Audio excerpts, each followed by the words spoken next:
Apocalypse, chapitre 19, Bible de Yahushua HaMashiach. Allégresse dans les cieux, suite au jugement de la grande prostituée. Et après ces choses, j'entendis une grande voix d'une foule nombreuse dans le ciel disant « Alléluia! Le salut et la gloire et l'honneur et la puissance au Seigneur notre Elohim, parce que ses jugements sont véritables et justes. Parce qu'il a jugé la grande prostituée, qui a corrompu la terre par sa relation sexuelle illicite, et qu'il a vengé le sang de ses esclaves versé de sa main. » Et ils dirent une seconde fois « Alléluia !» Et sa fumée monte pour les âges des âges. Et les 24 anciens et les 4 êtres vivants se prosternèrent sur leurs faces et adorèrent Elohim, qui est assis sur le trône, en disant « Amen, Alléluia !» Et une voix sortit du trône disant « Louez notre Elohim, vous tous ses esclaves, et vous qui le craignez, les petits et les grands. » Festin des noces de l'agneau. Et j'entendis comme la voix d'une foule nombreuse, et comme la voix de grandes eaux, et comme la voix de puissants tonnerres, disant « Alléluia !» parce que le Seigneur, l'Elohim Tout-Puissant, a exercé son règne. Réjouissons-nous, exultons, et donnons-lui gloire, parce qu'elles sont venues les noces de l'agneau, et que son épouse s'est préparée. Et il lui a été donné de se revêtir d'un fin lin, pur et éclatant, car le fin lin, c'est l'acte de justice des saints. Et il me dit, écris. Et il me dit, écris.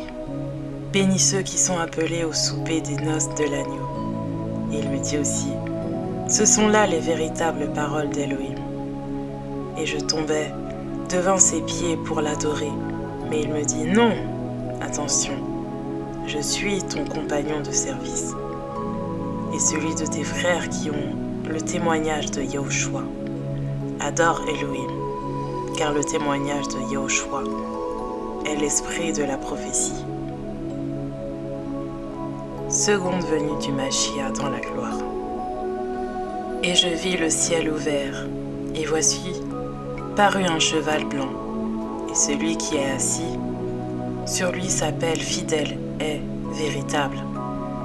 Et il juge et combat avec justice. Et ses yeux sont comme une flamme de feu. Il y a sur sa tête beaucoup de diadèmes.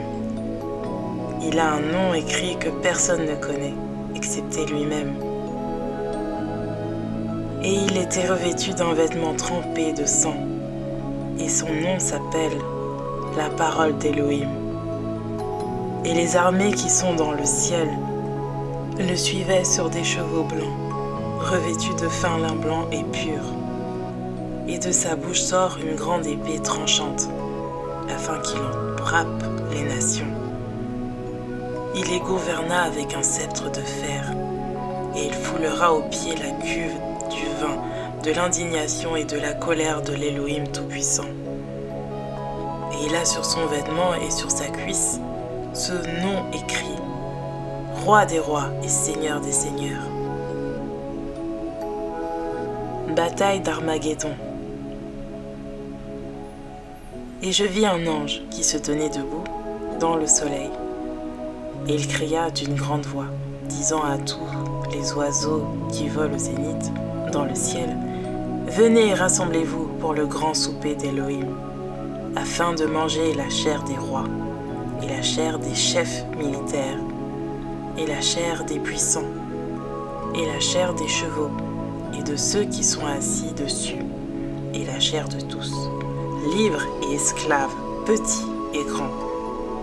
Et je vis la bête et les rois de la terre, et leurs armées rassemblées pour faire la guerre contre celui qui est assis sur le cheval et contre son armée. Condamnation de la bête et du faux prophète. Et la bête fut prise, et avec elle le faux prophète, qui avait produit devant elle les signes par lesquels il avait égaré ceux qui avaient pris la marque de la bête et adoré son image. Et ils furent tous les deux jetés vivants dans le lac de feu, brûlant, dans le soufre. Condamnation des rois et des armées. Et le reste fut tué par la grande épée sortant de la bouche de celui qui est assis sur le cheval. Et tous les oiseaux furent rassasiés de leur chair.